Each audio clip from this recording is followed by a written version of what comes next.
Thank you for joining us for Effective Heart Change. The podcast will discuss how to apply faith principles to real-life situations.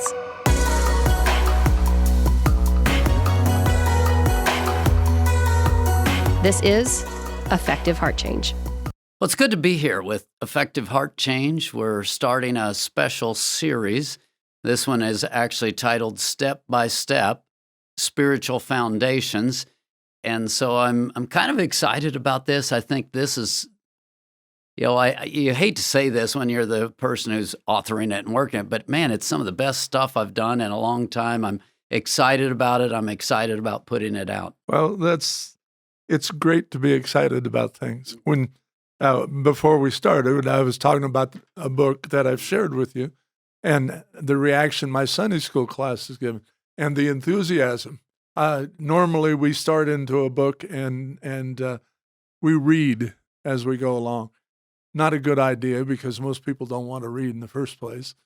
But I insisted that they read the book before we start. Now, not everybody's read the whole thing, but they've ventured in, and the response was what you're talking about. It's exciting. There's an anticipation. And I think step by step is a great look at that, because when we can get in step with somebody, or at least tag along, there's an anticipation and there's an excitement that draws you in. And I believe God uses that to open the material to even a greater place. So I'm looking forward to it. I actually started with a piece that is going to be a tag team piece. It's going to be after this, but I started with the idea of blockages to receiving. And so I'm working up this piece called Blockages to Receiving, because I believe that's so key. When we learn to drink in life from God and we're connecting with God, it gives us the power to overcome. And it's an incredible thing. So I'm writing this piece, and I'm thinking through a lot of our different philosophies and just trying to, okay, how do we make this more clear? How do we make this work? How does it work? Yeah, how does that work? And all of a sudden, I started just synthesizing a lot of the different concepts I teach into something that's like, wait a minute, this is going to work. And so that's kind of where we're at with step-by-step spiritual foundations. I think it will pull together a lot of what I teach and how I teach it in a way that hopefully is going to be relevant and helpful to a lot of people out there. Well, what's our first step? Knowing that I was going to be presenting this information, I went ahead and looked up Maslow's Pyramid of Self-Actualization, it's called. And the bottom layer for that one actually gets into physiology. Unless or until our physiological needs are met, we really don't care about much else. And then what's interesting, the next thing he goes to is safe, which the first layer that I talk about at a spiritual level, beyond the physiological level, beyond the body needs, is safe. And the second layer that he talks about is love, acceptance, and belonging, which exactly, I'd written this stuff without looking at it. Then he goes to the next layer, which isn't exactly where the language I would use, but it's very accurate, where you start building self-esteem, and then finally you get to self-actualization. And I bring that because that pyramid talks about, on the hierarchy of needs, I'm going to start at this physical level, but then I'm going to go to this safe level, et cetera. This does the same kind of thing, except very different. It talks about the hierarchy of spiritual developments. I start with this first level layer, and I get that somewhat in place. The physiological needs don't go away just because I got older. They continue all the way through. The first layer of spiritual development doesn't go away. It continues all the way through. And then there's a second layer of spiritual development and a third layer, et cetera, et cetera. And so when I'm dealing with addicts, when I'm dealing with people who are dysfunctional and they don't know what to do or how to do, a lot of times I've done this diagnosis. I've done the analysis of, well, you're struggling with this. Well, these layers lay out the key elements. And as you start to see those things and understand, oh, I need to get this thing put in place for me to get better. People don't understand these things. And so then they're floundering and they wonder why they're floundering. Step by step. Step by step. Is a literal thing. Absolutely. And the first one, the way I heard you, is It has to be something that physically, Well, physiologically. Maslow talks about the physiological because I'm talking about spiritual steps. I ignore that one. I skip But past. it is an entry level. Without that, the spiritual may not matter. If there's no body, nothing happens. There you go. In fact, my view, and I believe biblical spirituality, spiritual is tied to the physical. So there are forms of spirituality where they try to separate it, and the spiritual is more real and it's floating out here and the body doesn't matter. In fact, you get into the ascetics all the way back where they actually thought it was spiritual to deprive the body and beat the body and et cetera. And so they specifically tried to tear the body down. No. In good spirituality, you want a healthy body because the body and the spirit actually work together. It'd be like it seemed to me as growing up in religion that it was either Father, Son, and what's his name, one of them, but it was a specialty. It wasn't Father, Son, Holy Spirit, Trinity, one God. It was divided up, and it sounds like we try to do that same thing in the physical and spiritual realm. In biblical spirituality, that spirituality is attached to and is lived through the body, so they're very close, but I am dealing with the spiritual side, so I actually do kind of ignore the body side. And I'm glad to talk about it up front that no, you can't ignore the body side. Everything that we're going to talk about in these steps must be lived out. It must be lived out in real time, in a real way. It's words that are spoken, it's actions that are taken. And if you don't get the words and you don't get the actions, it doesn't work. So I want to say that up front. But at the same time, we are talking about spiritual steps and step by step. And so the first one that I go into is the idea of safe. It's a package deal. It is a package deal. Yeah. And so it's kind of like what Maslow does in that you're growing towards, and again, I hate the words self-esteem and self-actualization because in Christ, I believe it's a partnership, it's a sonship, it's where I'm not doing this thing in self, I'm doing it connected to God, and I'm allowing the life of God to flow through me and to live through me. So even the language there, it's just like I just kind of cringe at some of those self words and self language. But the idea of moving towards, I start as a child and I move to what I would call adulthood. Well, what's the difference? As a child, and you'll see on the first layers, as a child, it's almost entirely receiving. It's kind of almost passive where I'm just drinking it in. When I get to the 9th layer that I talk about, I'm becoming an adult where my new job is to give it away. Now I become the sower. I become the one that's giving it away more than I am receiving. As you grow, as you age, even, it is the input of God, and you are an individual creation and have that potential unlike anyone else. But it has to be developed. And at the point of entry, you're not in a position to develop it. You're in a receiving position. But as you advance, as the participation changes from inactive to more active, that's where the depth comes in, it seems. One of the cries of my heart, we don't have enough what I would call adults today. You know, if you look around for mentors, if you look around for people who are deep in the Word and they understand some of the concepts that we're going to talk about this, and so they're able to come alongside and they're able to have that perspective and look into your life and speak words of wisdom and give you right kind of counsel, those people are kind of in short supply. So part of the reason is this step-by-step process. Many of them, step number 5, focus. They never learned to really put that in place. And so if you don't have that in place, 6, 7, 8, and 9 just don't go very well. So we're going to take this and we're going to walk it through step by step through the different layers. And I think that's going to be really helpful to those who are listening. And we want to just stop for a moment, review some of the kinds of things that we've been talking about, and then we'll pick up after the break.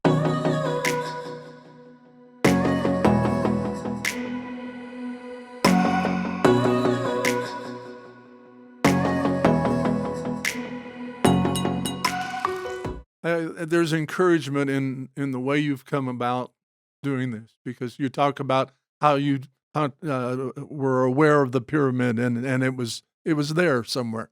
It had come into your thinking and basically set aside. I think that's one of the most exciting things in life. And what you're doing is encouraging us to look back into memory and to things that have meant something to us because we're retaining them. And then I think it's a God thing that he takes that and expands it and gives you a hunger to go deeper to things that you may not have considered before. Let's pick up with the idea of safe, because to me, the best way to start understanding the layers is just to talk about the layers. And so the first layer that I talk about is safe. And for us to get it to a spiritual translation, these are spiritual layers that we're talking about being laid down. Let's go to the idea of peace. When we are receiving the peace of God, we're drinking in the peace of God. Or you go to Hebrews 3 and 4 and you talk about the rest of God. That's one that it's taken me a long time to figure out.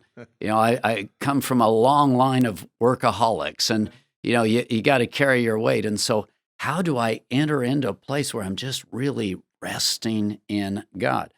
If you take those spiritual dynamics and you combine them, you say, what would this layer look like? I'm going to lay down this layer of something spiritually.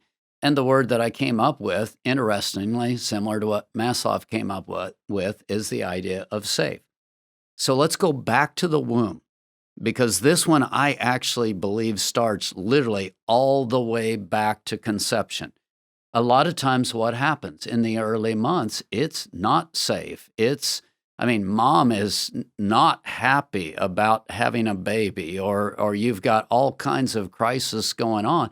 And what's going on in mom's world gets translated to the child, and so the child immediately is just surrounded and covered with fear-based or whatever, worries, anxieties, all of the crises that are going on. We're not getting a spiritual layer of safe laid down in that baby. It's an intimacy that if we even pay attention to it, underestimate the power of that connection.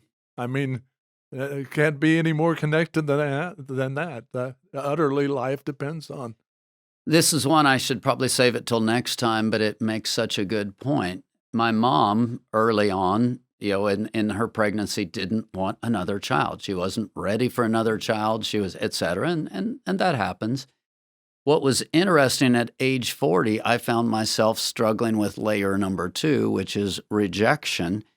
And so when I heard the story about my mom, I'm like, wow, what went on in the womb had an incredible impact on me, that at age 40, I'm still struggling with rejection. I find out about that story.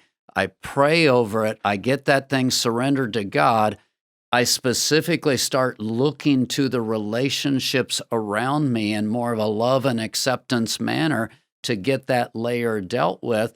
And I find that it makes a huge difference in my life, because why? I've addressed a spiritual layer, and I've effectively addressed a spiritual layer, first from the negative side, getting it prayed over, getting it handed off to God, then in the positive side of connecting in relationship in ways that started to fill that layer up in me, even though I'm 40 years old.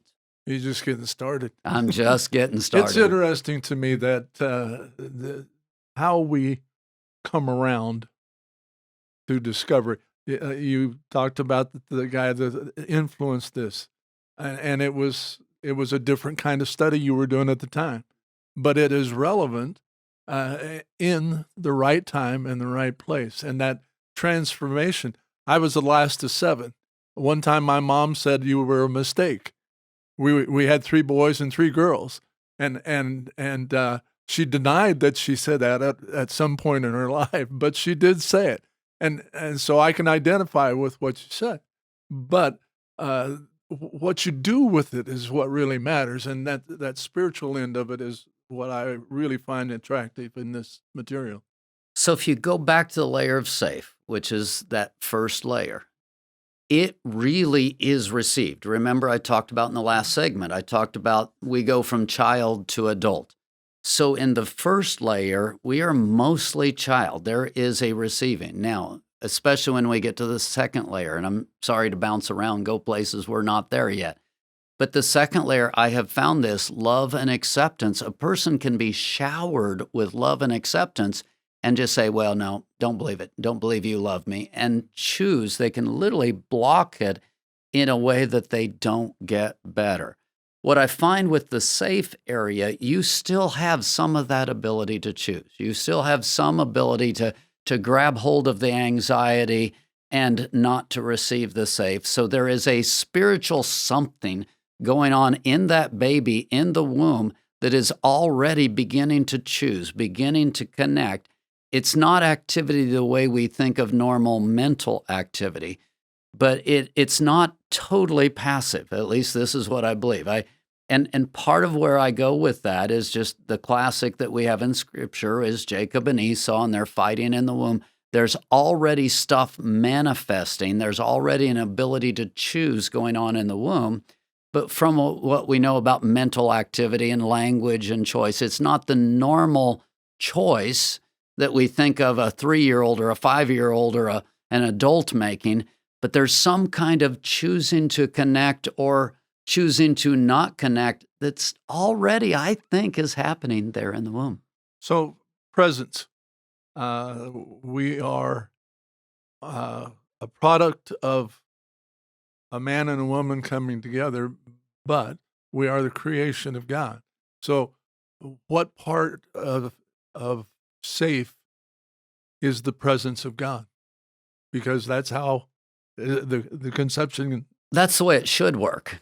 When you're asking that question, hopefully, mom and dad, you want the really ideal picture. Mom and dad want the child. But even at that, what they want and what the reality isn't always the same. So I'm not asking about them. I'm saying what in the presence of God, that has to be a marker to the good.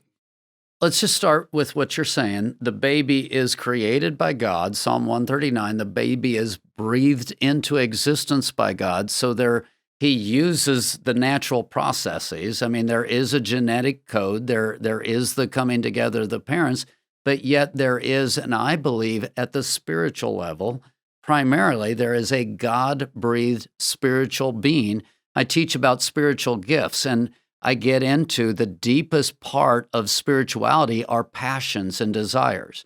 So the child is not just a product of the parents, but there's a God-breathed part of the child. So what you're talking about here, totally irrespective of the parents, not even happening with the influence of the parents, you have that God-breathed child who has a capacity to connect with, to hear, if you will, and not hearing the way we think about hearing, but to connect with and to drink into and to receive the presence and the life of God apart from that environment. Now, what I also believe in the spiritual heritage principles, where God talks about this in the 10 Commandments, that the sins of the fathers will be passed to the 3rd and 4th generation, which means also the righteousness of the parents is passed to, actually he says to many, many generations, not just the 3rd and the 4th. So you have that law of spiritual heritage. So you have these competing things. You have the presence of God there. You have the heritage there. You also have the active spiritual environment of the parents that is present in that particular place. So this baby is already, just barely breathed into conception, is already has these competing things that are going on right there in the womb. There's a lot going on. There's a lot going on. And we tend to get hung up on one or the other. It's either the bad influence of the parents or wonderful influence of the Spirit of God, and it's all a part of the mesh. What we have done with spirituality over the last hundreds of years, we've turned it into an intellectual piece. We've turned it into make a decision. Have you made a decision for Christ? Have you received Christ? And we turn it into like a single, simple, one-thing decision where I argue with you and hopefully I win the argument, and so you surrender and you give your life to Christ. That's the picture of spirituality that we have. Now, if you're hearing what I'm talking about today and the discussion that we're having here, what happens? You've got spiritual layers that are being laid down. And this idea of safe, the idea of love and acceptance and starting to feel like I belong, if those layers are in place, it's a whole lot easier for me to hear the message of Christ at a later time and go, yeah, that's what I want. If those layers aren't in place, I can hear the message of Christ, and my skepticism is going to be incredibly high because I tend to think from inside of my experience. And your experience is incredibly governed by whether or not these layers have been laid down in you. And obviously, that's you. That's not just what happens to you. You have some cooperation in that. You have participation in it, but it's also incredibly significant what's available to you during that womb experience. That's just a wild idea. But the participation, that just almost overwhelms me because I can now as a older individual I can look back and your experience with the way you came up with the material. I'm in the midst of several things right now that are building piece on piece, step by step, as you will, and I'm just blown away at the things that come to mind from things that I participated in personally, but also in things that I read or that someone else has found important, and the building process of all those things coming together it gets me up in the morning and I get excited because I can't wait to see what's coming, and the participation, God and the individual, the parents, the everything surrounding you, just is exciting. That's what I love about life right now. And I've written this stuff, and so I'm like, I could come here and I could say, wow, just let me tell you how smart I am, and etc. And it hasn't happened that way.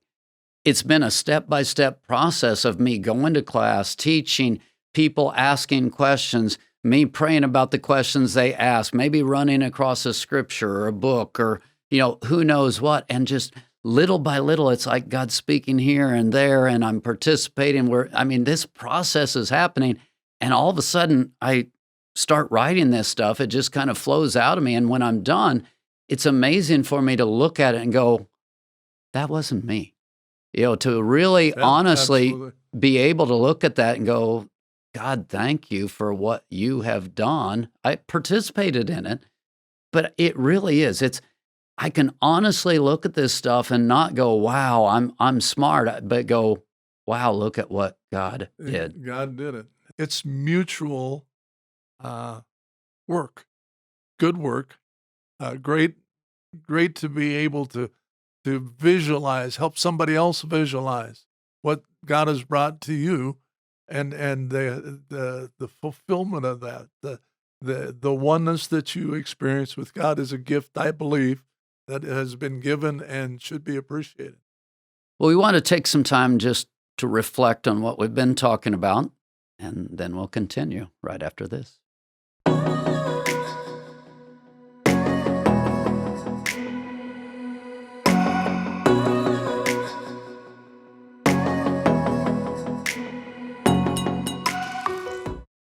We've been doing this session, and it mostly has meant to be an introduction. Now, in order to introduce it, we've kind of dove off the deep end and started talking about what happens in the womb and a lot of different things. But as a part of the introduction, let me just run through the layers so that you have a little bit of an idea.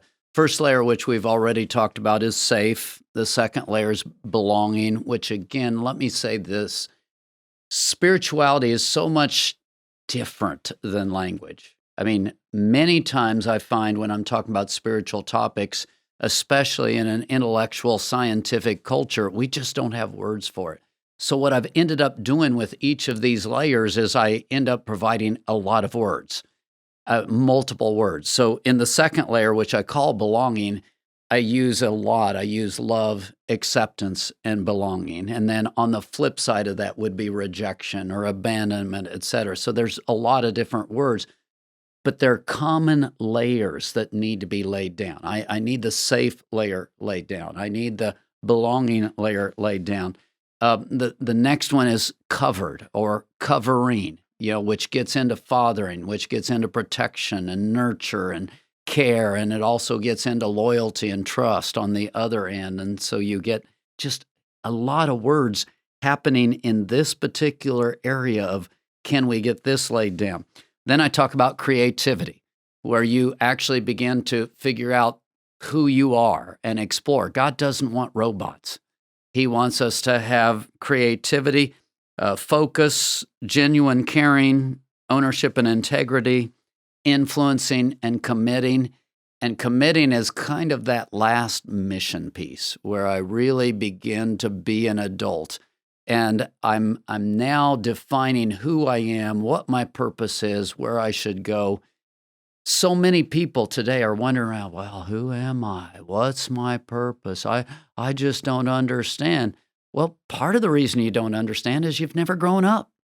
And to grow up, there is a walking through these different stages. There's a walking through these different layers. And you have people who are trying to be adults who have never learned to focus on anything long enough to figure out if that's who they were or if maybe it was something different. So I'm missing this layer up here, but yet I'm still trying to be an adult down here. There's a progression, step by step. So one of the things that what you said brought to mind is nephews and nieces, got lots of them, and gifted in different ways. One right now was brilliant. I saw a video the other day, first piano lesson. He was playing. I mean, it wasn't one note. He was playing. So obviously has a gift. But on the other end of things, physically, not particularly coordinated at all. I mean, there's stages and there's steps that the process requires, and the order is important.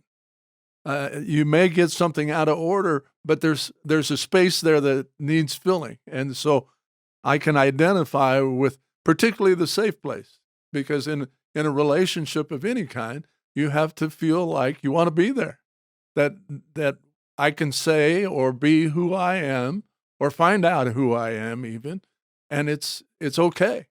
What you're saying is absolutely so right. You go through these 9 layers and you take a look at that. It is truly a pyramid. You've got an idea of moving up a pyramid, and each one builds on the previous one. So when we look at these layers and you start with safe doesn't go away with the second one. In fact, the second layer is love, acceptance, and belonging. Tell me that you can have safe without a feeling of love, acceptance, and belonging. Each one builds on the previous one and is able to erase the previous one or enhance the previous one. You don't stop with one just because you move into the next one. And particularly safe, because safe is something that we require to move on. We have to feel comfortable. We have to feel maybe not comfortable, but at least accepted.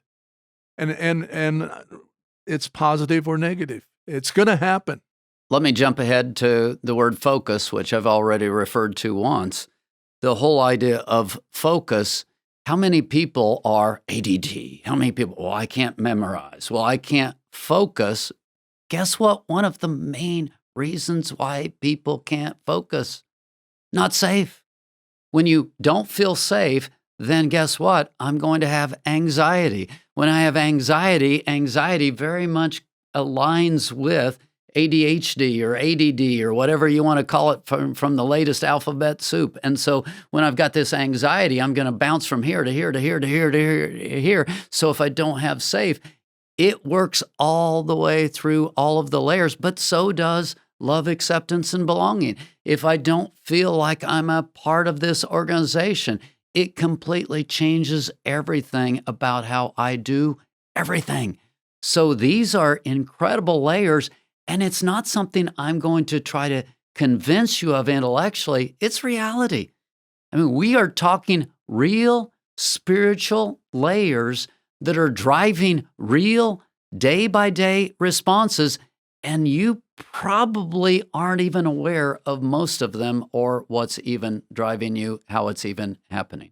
Basis of relationship is what we're talking about. This is if you're not in a safe place, you just can't have a decent relationship. There's no reciprocal thing. So these layers lay out stuff that is needed for you to be healthy. And I work with addicts a lot. I work with broken people a lot. I'm able, after a while, to start looking and going, oh, okay, you're really missing this layer. So we need to work on this particular layer, and you're able to focus.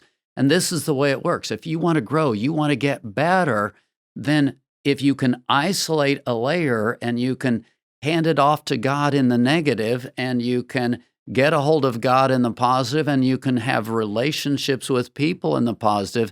Now, a layer that maybe I should have built up at age 3, now that I'm 45, now that I'm 60, I'm able to create a new set of relationships that are going to start addressing that layer. This is a whole different concept of spirituality than what we've done mostly. And again, I'm the Bible guy, I'm the content guy, I'm the intellect guy, but we've done Christianity almost entirely from an intellectual standpoint, where learn these doctrines and it will take care of you. No, you can learn every doctrine that Scripture has to lay out and not feel safe. At some point, that doctrine has to translate to these spiritual layers where I understand that the death of Jesus on the cross translates to, wow, he loves me, he accepts me. So I'm starting to get that layer, but it goes one step farther. He's going to surround me, he's going to protect me. So it actually goes into this safe layer. I can have all of the intellectual understanding in the world and not really translate to being touched spiritually, changed spiritually. Well, let's take a break, talk about some of the introductory concepts, and then we'll continue.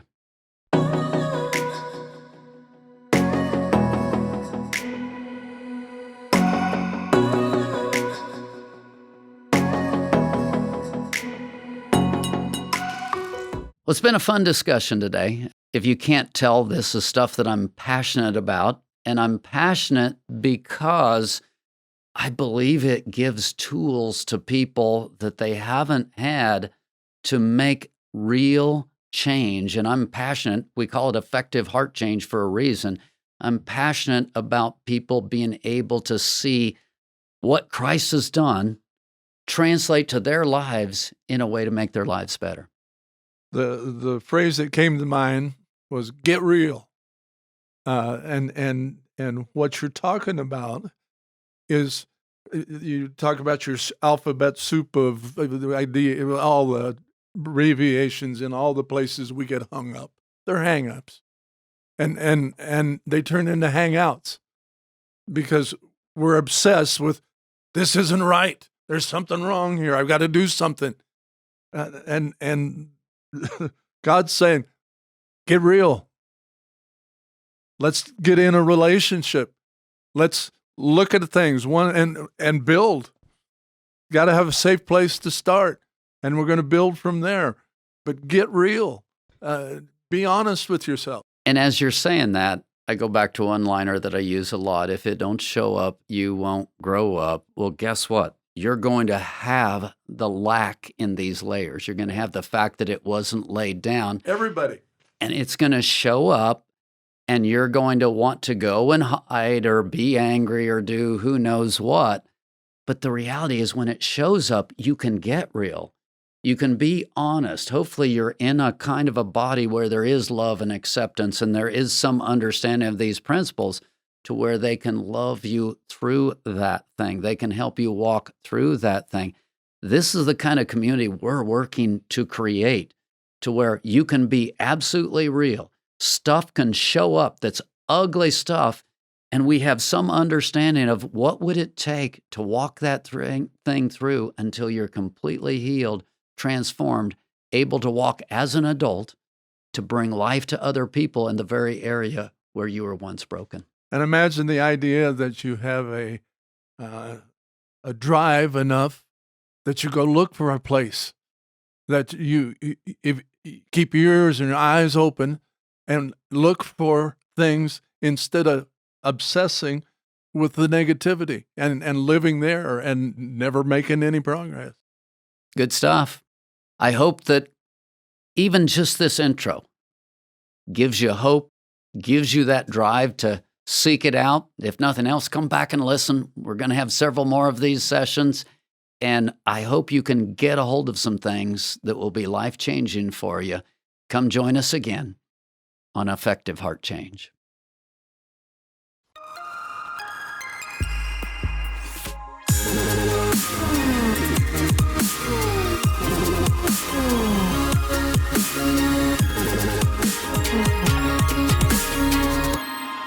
Video production